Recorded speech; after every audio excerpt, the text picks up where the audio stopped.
Hello lovelies, we are cooking akidi today and these are the ingredients: onion, smoked fish, seasoning cube, red oil, crayfish, salt,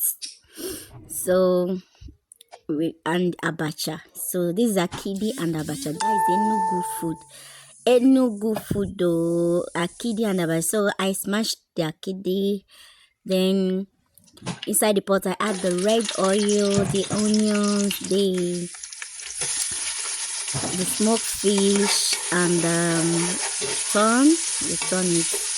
After turning, add my crayfish, but add enough crayfish. Add my pepper. I use the dry pepper. You can use your fresh pepper, sha. I add my seasoning cube, and I now add my abacha. You turn, so you can equally add your akidi, the smashed akidi. You can equally add it. I smash it because I love it smashed.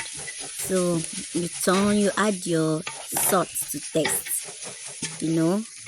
We African now, we have to, do it until our Amadioha tell us it's okay, my child.